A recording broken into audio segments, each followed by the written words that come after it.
In Imperial Russia in the early 20th century, a mysterious peasant mystic with hypnotic eyes ingratiates himself with the Tsar and Tsarina, seemingly holding the fate of the heir Alexei and the entire Romanov dynasty in his hands. Whispers of debauchery, treason, and dark powers swirl around him as the empire crumbles. Then, a desperate plot to end his life unfolds, as legendary as the man himself. Hey, I'm Michael from Hoodie History, and today we're delving into the life and death of Grigori Rasputin, the controversial holy man whose influence on the Russian imperial family helped seal their doom. Born a Siberian peasant in 1869, Grigori Yefimovich Rasputin had a reputation for piety and perhaps some local healing abilities, but little else marked him for greatness. Around 1903, he arrived in St. Petersburg, a scruffy, intense figure. His religious fervor and alleged mystical powers caught the attention of a society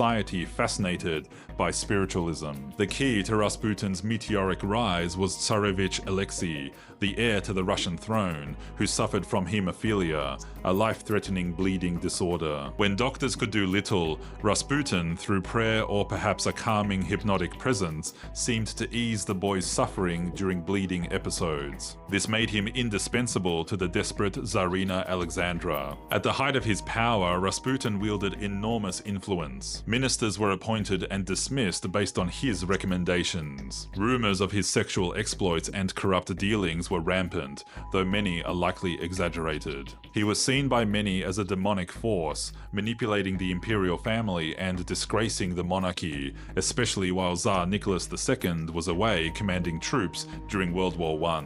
And despite his mad monk image, Rasputin was married and had children back in Siberia. And another fact about him is that he advised the Tsar against entering World War I, foreseeing disastrous consequences for Russia. Rasputin's assassination in December 1916 is the stuff of legend. A group of conservative nobles led by Prince Felix Yusupov lured him to Moika Palace. They allegedly fed him cakes and wine laced with cyanide, enough to kill several men, yet Rasputin seemed unaffected. In a panic, Yusupov shot him. Rasputin fell but later revived and tried to escape, only to be shot several more times and brutally beaten. Finally, his attackers bound him and threw him into the icy Neva River.